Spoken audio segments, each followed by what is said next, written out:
But how can we fix it, I hear you say? How can we fix it, Oliver? Yeah, I mean, I'm genuinely curious because I'm not at the position where I'm able to buy a property yet. And if I want to stay where I've grown up, I would imagine it's probably going to be a lot harder for me than it is if I lived in a different area. So I would like to know your take on, yeah, is there anything that we could be doing, or what would you advise for somebody in my position of wanting to get on the property ladder but contending with all of these different outside factors that we don't have any control of? Yeah. So interestingly enough, it is quite a personal situation because Mm. obviously if you're able to move, like I just said, if you're living in a high value area like Brighton, like London, if you're able to extract yourself from that central city location and pull away, then things get cheaper the further out you go. Just traditionally so. So that's one way of getting more bang for your buck. Mm-hmm. The other way is having a really good, nice, clean credit history and basically never defaulting on any loan or credit card ever.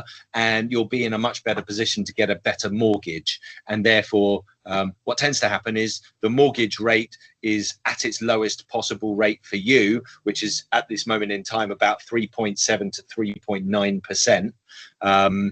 So that's loan to value. So the amount of money that you loan gets that 3 and a bit percent over those 25 years or what have you.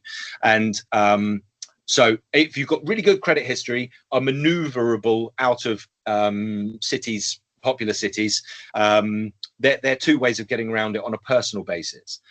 On a macro basis, it gets a little muddy, but essentially we haven't built any council houses since like the late 80s or mid 80s.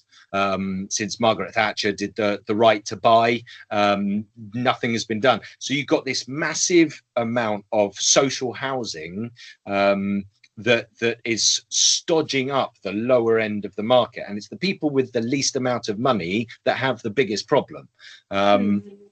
So building more houses to house the people that can't afford to buy is a really good way of getting around the problem, because then that releases the higher the stock all the way up the levels.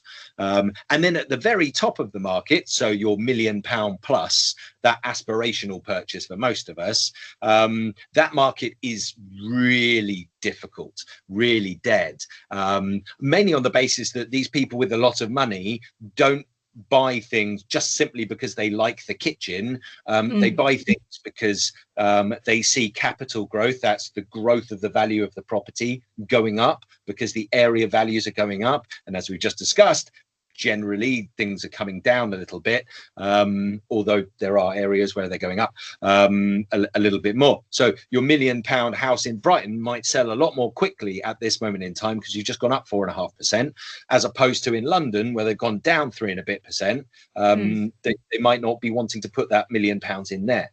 So that means that it's a little bit more transient for that area of the market, and there aren't enough houses to go around there either. So housing stock is the big silver bullet. If we could build 1 million houses tomorrow, just you and me and a brickie, everything else is totally fine.